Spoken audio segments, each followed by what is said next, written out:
diplomasi kita ini sedang bermasalah dengan KSA. Kenapa? HRS itu, isu HRS misalnya. HRS itu di sana dijaga dengan baik, dilarang pulang malah dipenjarakan.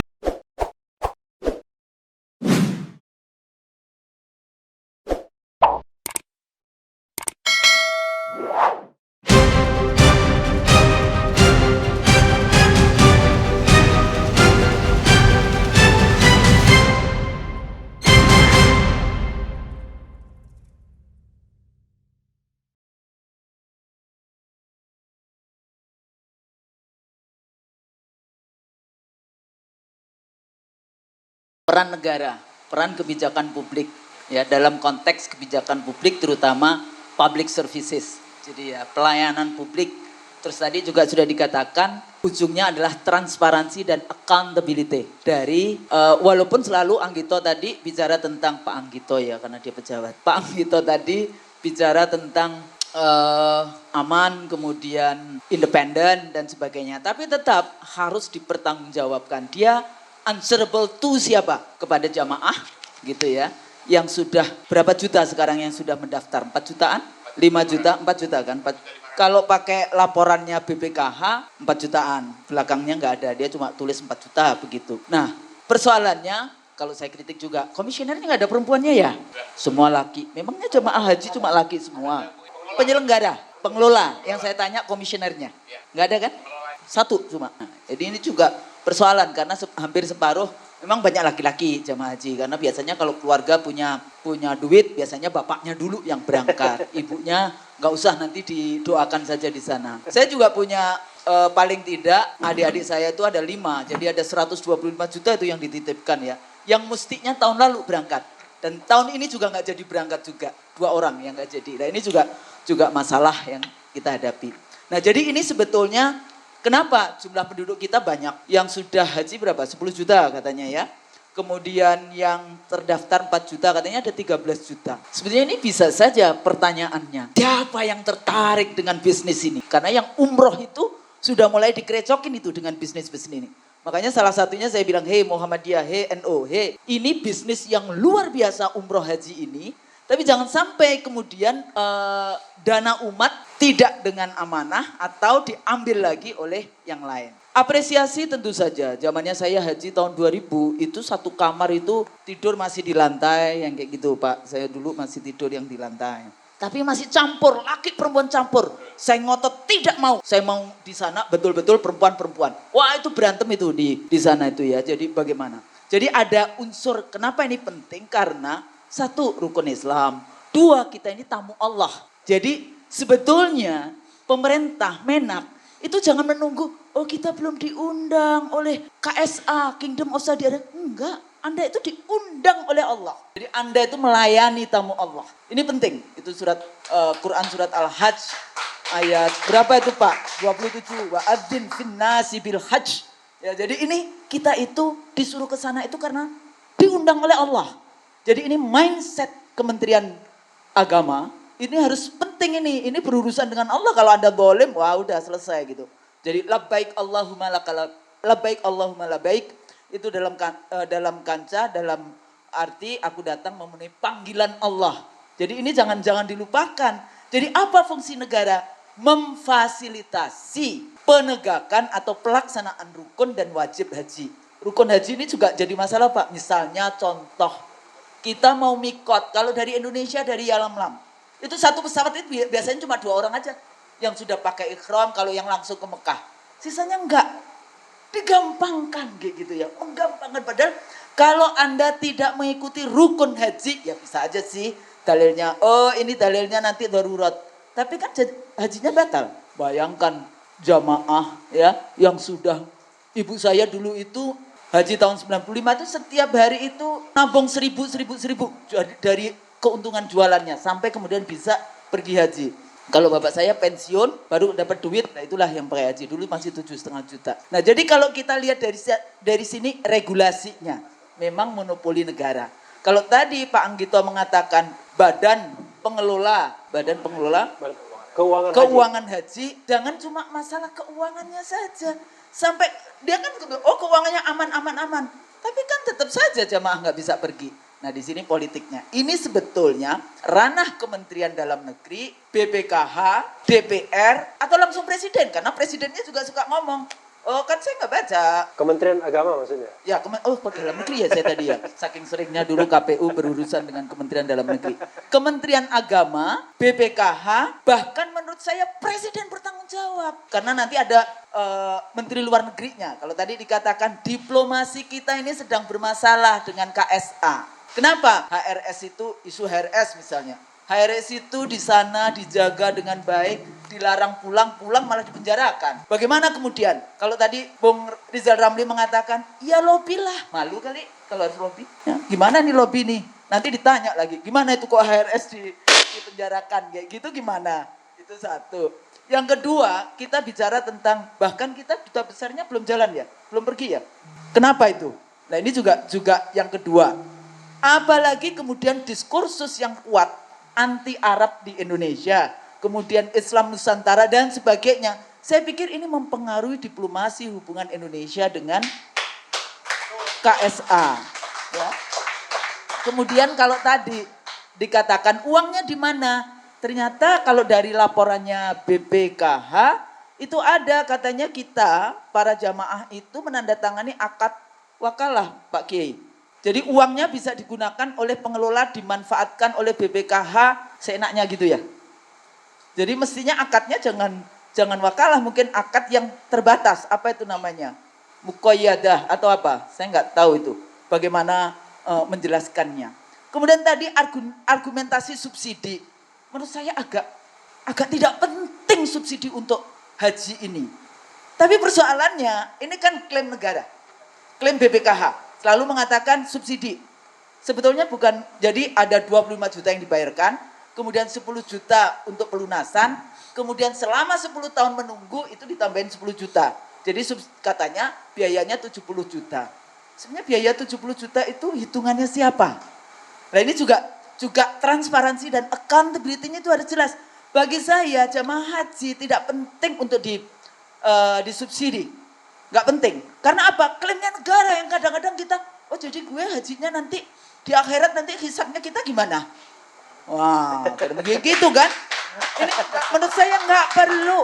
Jadi persoalannya adalah policy-nya yang salah. Kebijakannya yang salah. Untuk apa memberikan subsidi? Oh tapi kan ada orang miskin. Gak masalah kalau Allah sudah memanggil. Itu orang miskin bisa kok. Dari 10.000, 1.000, ibu saya dulu tuh 1.000 setiap hari. Ya, tapi dulu masih 7,5 juta. Nah, apakah boleh diinvestasi? Menurut saya ini pertanyaan ini, Bung Rizal. Kalau dibelikan emas gimana? Dia ada? Oh, oke. Nanti abang saya ini, IC Trilso yang akan menjelaskan bagaimana emas. Karena kalau saya hitung dengan emas, ternyata jamaah haji Indonesia yang 10-15 tahun, itu semuanya kita bisa pergi dengan ONH+. Jadi yang kita bayarkan itu, saya hitung harga emas yang saya taruh misalnya 10 tahun, 15 tahun yang lalu, dan misalnya saya pergi sekarang, itu saya sudah bisa pergi dengan ONH+. Kalau menggunakan harga emas. Jadi di sini letaknya, menurut saya sangat penting kebijakan-kebijakan itu supaya tidak ngawur. Karena Anda berhubungan dengan langsung tamu Allah. Itu yang pertama. Yang kedua, nah secara politik ada enggak ini hingar-bingar sebetulnya delegitimasi Kemenak atau delegitimasi BPKH misalnya di dalam konteks kontestasi konflik politik yang ada. Ya kan? Karena apa? Beberapa waktu yang lalu heboh nih umroh. Umroh sekarang pakai online, tapi bukan muslim tuh, bukan bisnisnya muslim. Padahal kalau umrah lagi-lagi nanti berurusan dengan ada rukun, ada wajib. Ya rukun itu kalau haji yang tadi saya kalau Anda rukunnya enggak mengikuti rukun itu, maka haji Anda itu batal, bukan cuma tidak sah. Kalau wajibnya dilanggar, Anda hanya bayar dam. Nah ini jadi persoalan-persoalan syariat gitu ya. Dan di sini letaknya MUI sangat penting, Muhammadiyah, NU dan lembaga-lembaga Islam yang ada. Karena apa? Masuk ke bisnis haji dan umroh itu luar biasa. Umroh setiap tahun berapa tuh jumlah ini. Nah, siapa yang akan mengambil monopoli seperti chain dari bisnis retail yang ada toko-toko gerai di Indonesia yang seperti itu, ini mereka juga sudah mau masuk. Bahkan yang berapa tahun yang lalu terakhir umroh itu mau diambil. Anda bisa bayangkan, katanya yang punya penduduk mampu itu 27 juta penduduk, 27 jutaan gitu ya. Itu kan target bisnis. Ya, baik haji maupun umroh. Siapa pebisnis ini? Jangan sampai kekuatan bisnis umat. Kalau dulu zamannya awal itu ada pebisnis kauman. Itu dihabisi sekarang dengan 9 naga kalau yang hari ini ya. Jadi ini juga penting. Saya sebetulnya menginginkan teman-teman atau Pak Kiai yang dari MUI, Muhammadiyah serius di dalam konteks bagaimana mengurus bisnis haji dan umroh ini. Sangat penting. Jadi tidak hanya haji tapi juga umroh. Nah, kemudian nanti supaya apa? Supaya rukun dan kewajiban di dalam pelaksanaan ini penting. Terakhir, di mana posisi DPR dan Presiden? Presiden, jangan ngomong kemudian presidennya bicara, itu kan udah menak. Nah ini pertanyaan saya, siapa yang tahu kenapa menteri Bapak yang terakhir itu berhenti? Mestinya ditanya nih, Bung Refli, karena saya tahu. Kenapa menteri terakhir ini berhenti? Nah, kalau Ada hubungannya dengan urusan haji, ada hubungannya dengan urusan lobby KSA, ada hubungannya itu. Ada katanya. kalau begitu saya tanya sekarang. Jangan. Ini kan ada yang dari, ini pertanyaan untuk publik. Oke. Ada nggak Pak Jenderal itu akhirnya meminta mundur setelah pergi ke KSA, terus kemudian ketemu dengan Presiden, dan akhirnya apakah dia dimundurkan ataukah mundur. Ya. Jadi ini juga sangat penting menurut saya. Kemudian karena apa? Karena nanti berhubungan dengan isu itu, kayak gitu kan. Ya, jadi rezim ini memang harus secara ini kalau kita tidak mau mendapatkan terus-menerus cobaan ujian dari Allah. Terakhir, negara kalau di KSA, Kingdom of Saudi Arabia, dia itu menyebut dirinya pelayan Haramain, pelayan Mekah dan Madinah. Nah di sini kita bagaimana? Kalau tadi dikatakan lobby diplomasi, iya itu wajib. Jadi pernyataan Menak itu bukan, kita tidak butuh tambahan kuota yang biasanya sudah diberikan, 200 ribuan itu. Katanya mau tambah. Berapa tahun yang lalu yang haji dikasih tambahan 10 ribu aja nggak bisa memberangkatkan. Kenapa? Nah itu kan pertanyaan kita, punya duit, nggak punya duit, kalau pakai APBN, ternyata APBN-nya bocor di mana-mana, urusan korupsi di mana-mana. Nah bagaimana dengan yang ini? Ini juga persoalan ke situ. Jadi intinya DPR jangan diam saja, lakukan lobby karena suratnya Dubes ini kan kepada ketua DPR. Ya kan, surat yang beredar di WA Group itu kepada ketua DPR. Belum diputuskan oleh KSA, tapi Kingdom of Saudi Arabia, tapi kita sudah memutuskan untuk tidak memberangkatkan. Artinya ada apa para politik di dalam penyelenggaraan itu. Mudah-mudahan masih ada waktu untuk mengubah, memperbaiki keputusan yang buruk itu juga baik di dalam good governance, dalam kita menyelenggarakan pemerintahan.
Kepada siapa ku percaya, kepada siapa ku bersimpu, kepada siapa ku bersuara, kepada siapa ku bersujud, kepada siapa ku setia, kepada siapa ku rindu.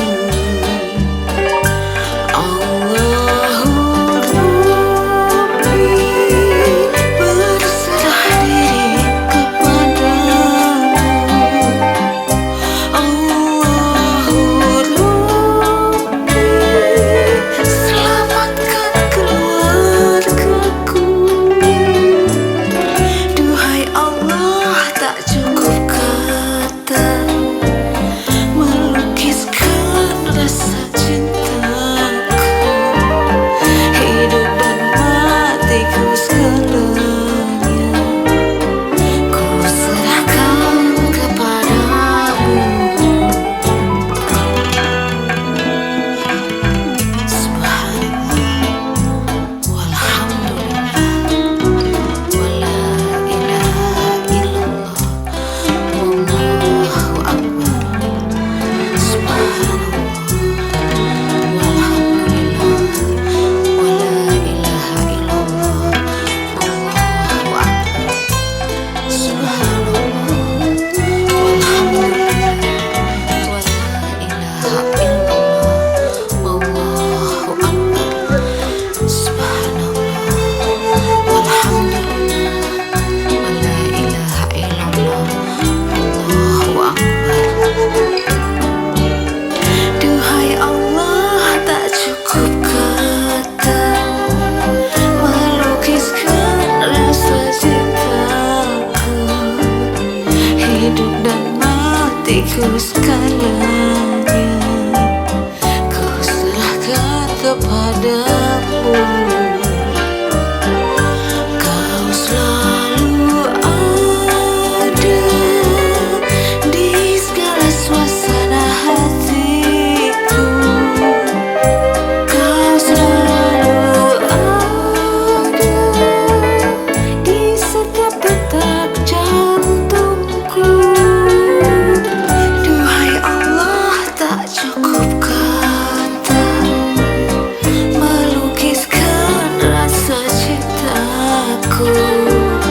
Hidup dan matiku segalanya ku serahkan kepadamu. Ku serahkan kepadamu. Ku serahkan padamu.